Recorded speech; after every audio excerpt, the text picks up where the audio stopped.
So Summoner Rydia has joined the party. I did a little bit of leveling in between recording bits because she started off at level 1, which was not adequate.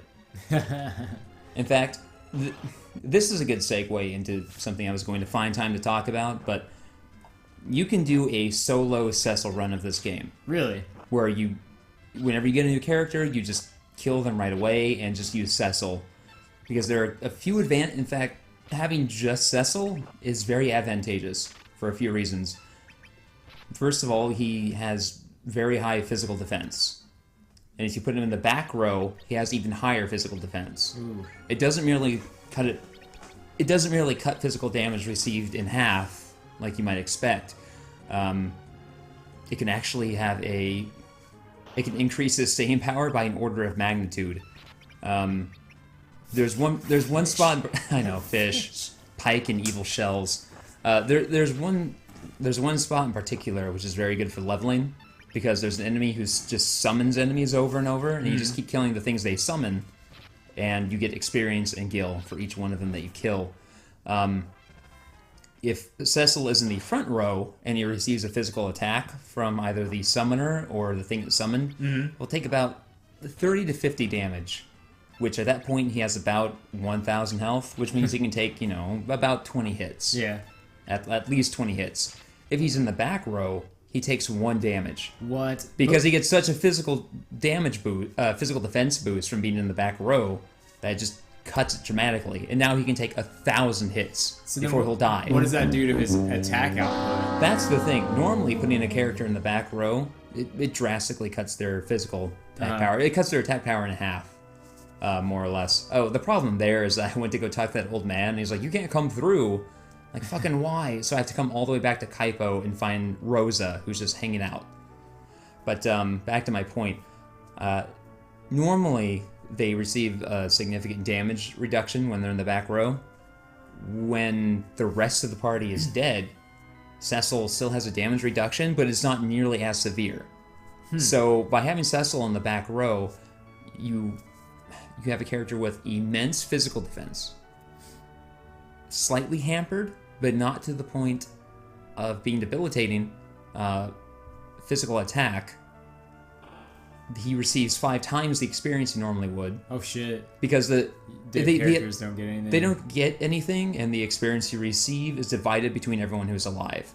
And so by him being alone, you receive experience much faster, and that means he actually levels up at a speed which is appreciable. Does he get any sort of boost when everyone's dead on the party, or...? He does not, but it does mean that you only have to worry about keeping one character healed. So you can just quaff an elixir and you're fine, Nice. or a high potion or whatever, right? You often find yourself in an RPG trying to keep your mages, like, just alive. Yeah. And you think about it, like, how much time you lose just trying to keep characters alive and they just die over and over. And it's like, well, what the fuck is the point? In this game, if you just have Cecil, fuck, you just gotta keep him healed. Most enemies, most of the time, the most debilitating attacks you receive from enemies are physical hits. And so if you know those hits are going to land on a heavily armored character in the back row, you know you're going to survive. You don't have the problem of just getting blasted the way you usually do. So I have thought about replaying this game as a solo Cecil run just to see if that would be more fun than playing it properly with a full party. So, usually in games like this, they make... it seems to me, at least, that they make your main character lacking in the defense department because they want you to rely on your party in order to protect you or to balance it out. But it sounds like Cecil has quite a bit of defense. Is there any other character that paces him in defense? Or in terms of defense, the only character who matches him is Kain. And so it's because Kain is also a knight. They can equip the same armor, and they can both equip shields. Can you think of another installment or another Final Fantasy title where your main character is just a fucking tank like that? Like I said, I feel like that's not that usual. Well, let me think. I mean, I know you can make Cloud a fucking beef house, but... Oh, sure. Well, you can do that pretty much anyone in 7 is the thing. Actually, no, I can't. Simply because most Final Fantasies, now that I've played through basically all of them, they don't lock your characters into archetypes. I mean, one did, but you could give your party as much or as few of any one archetype as you wanted. Two, you could build them however you wanted, though it was very slow and painful to do so. Four, each character has their class and their skills. Five, you have your jobs. Six, everyone has special abilities that are unique to them, but you can basically teach them all the same magic, so it kind of balances out in the end. 7, you have materia. 8, the only difference is limit breaks and the draw system, so what magic a character actually has in stock. 9, okay, so I think 4 and 9 are the only games where your characters are like that, and so yeah, in 9, the main character is a thief. Yeah. Right? So yeah, 4 is the only one where your character... Yeah. So yeah, 4 is the only one where your main character is a tank with good physical DPS as well. Yeah, I wonder if they realize that and they're like, we can't do that anymore. Yeah. Like, that's just not... We can't. And another advantage that's raised by just having Cecil be your character, at least for the first half of the game, is that in the back half of the game, you'll go into it with 4 characters. Within an hour, 3 of them will leave the party, and they'll be replaced by 3 other characters who will be with you for the rest of the game, with the final character, Edge, joining you like an hour later. When those 3 join you, their level is equal to Cecil's level at that time. Oh, wow. So by power leveling him at one particular moment, you're effectively power leveling your other 3 of your other characters. So that not only, let's say, Cecil is now leveling up 4 times faster. In a sense, you're actually leveling up 12 times faster. Dang. Because it's 3 other characters also getting that experience. Does this game have parries and counterattacks? I think a specific character can sometimes counterattack, and another character can sometimes parry, but I think the parry is basically just a block. Oh, okay. Because he dual wields. So it's not like Cecil can have a certain chance to dodge or parry or block or no, anything like I that? think he can block because he has a shield, but it's not anything specific or anything to really count upon. I mean, I guess you're still only taking 1 damage, so it yeah, doesn't when you put him in the matter. back row, it's mostly But just a like... counter. Imagine a counter, though. That would be fucking... getting a second attack every once in a while. Oh, if yeah. If you just had him. I'll tell you a quick story about Final Fantasy V. When I first played through Final Fantasy V, I didn't know what I was doing because it has the job systems, and I still wasn't used to just grinding for whatever reason. There was one boss I only beat because one of my characters happened to be a monk. Now, the monk in Final Fantasy V has the innate ability to counter attack. They also learn an ability called chakra, which allows them to heal themselves for the fair amount. And I got to a boss who liked to counter all of my attacks with like big sweeping shit. Just hit my whole party and decimate them to the point where only this one monk character was alive. And I happened to have chakra on them. And what I did was I popped them into the back row to reduce the physical damage they would take from the boss. Because this boss also would shift forms, and it would only shift forms when you directly attacked it. It would only counterattack when you directly attacked it. It wouldn't react to counterattacks, however. And it was in a specific form which only used physical attacks. Oh, dang. So I popped that character in the back row and would just have them keep using chakra over and over and over, because chakra would do more healing than that character was taking damage. But then once in a while, the character would counterattack an attack, so I'd get to inflict damage without having to worry about being countered. Nice. So I spent probably 15 minutes doing chakra, chakra. And then finally the boss died, and I went, yay, I did not earn that victory. Oh, man. Now Tellah is telling us about his history pretty briefly. Tellah. About how he's trying to find his daughter who ran off with some bard. So, always running off. Always the girls running off with the bards. I know. With their loots. They're sweet. You know they only play those loots to get women. Shredding some sweet licks on those loots. Yeah. And we are going to get a sand ruby from an antlion. I don't know. To cure Rose's desert fever. I don't know why, like, when you said you're about to say sand ruby, my mind was like auto-fill with sandwich. Oh yeah, we're gonna get a sandwich. The antlion. Because it knows how to handle them cold cuts. And then he said desert fever, and like, I don't know why to me that sounds like I don't know, like a joke. Like or like something that shouldn't be, like, I got the desert fever. Or It's very much like plot illness, right? Yeah. Like when Padme dies in Star Wars, and they're just like, we don't know why, but her health is fading. She died of a broken heart. Someone's commenting, spoilers, dudes! Jeez! I was about to watch that tomorrow.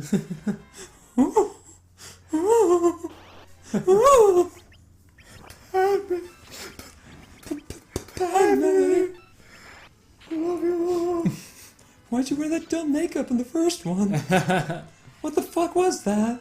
I remember when those prequel trilogy movies came out, and I remember watching an interview with Natalie Portman and talking about how when she turned 18 and for whatever movie, she was like, yeah, I wanted to show some midriff, and I was like, ooh, this is cool. And it's like showing some like tummy action, and then like fast forward to Black Swan, it's like, oh yeah, midriff was nothing compared to some of the other stuff. That was a scoop of vanilla ice cream. And then you get the Black Swan, and it's, hold on, let me get my ice cream puzzle.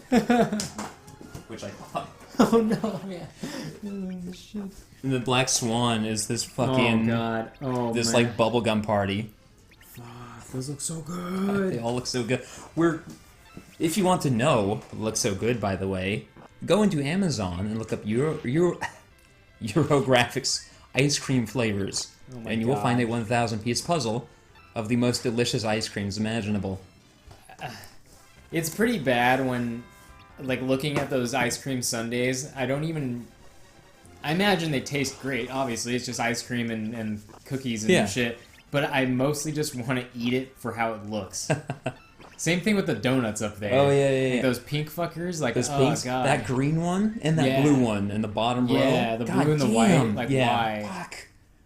Oh my god. That, or the second to top, and then, like, that green, or it's like a lime yellow with, like, green...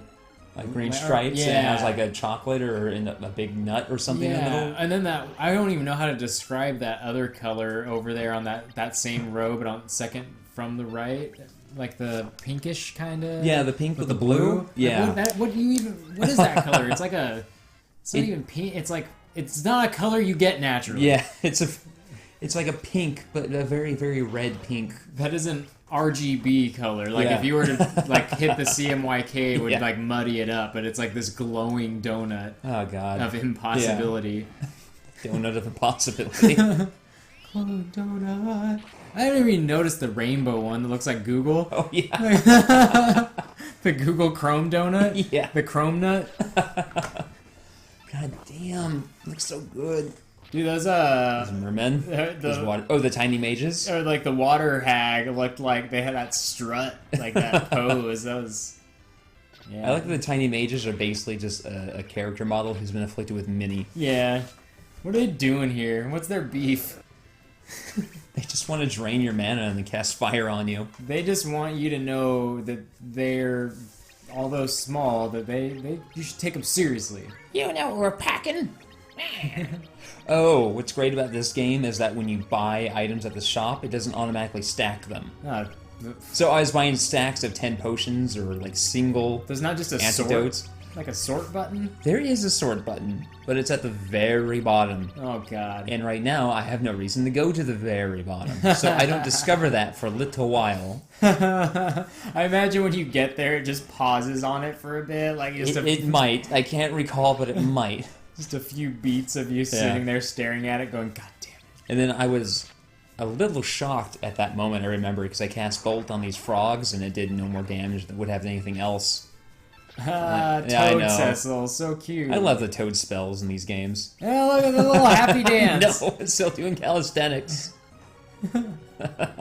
I like how it went from It changed from toad to it's like night. Like instead of the little frog, it's like okay, you're at night again. Oh man. These jellies, man, their eyes.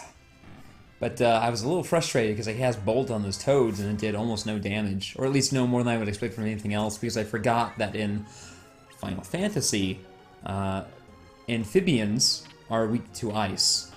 Simply because amphibians are like an enemy type that they don't really carry on after a certain point, it feels like. And I can understand why they would go that way, but there are toads that hibernate by being completely frozen. Yeah, I know, no shit.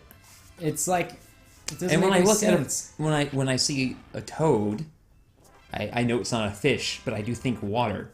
Which is why I cast Bolt. I associate it with aquatic. That'd be like if there was like a. I love that the zombies are doing like the I'm a spooky ghost hand motion. That would be like if you were fighting a robot or some kind of mechanical thing, and then it's weak to fire. I was gonna say fire because it's like that like expands the metal of its body, and now its parts kind of come apart. Or it's like melting the circuits inside. Yeah. It's like I could get it, but lightning, man, come on, come on, come on, come on, come on, just come on. Waterfall. It's down there. Better jump down this waterfall in my armor. Whoop whoop whoop whoop. Oh, I can't swim. Fuck.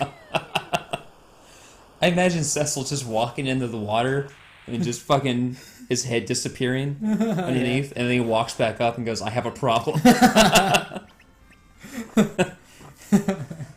We need to solve this." Fucking just regular ass gators hanging out. Yeah. Like that's a Gator. for real enemy, man. Like I get it. That's for real. This isn't like a chimera or a great big toad or any of that bullshit. That's just alligator. I was gonna say something, I just completely forgot. Yeah. Like, what were we talking about? We were talking about donuts. We were talking about walking into the water.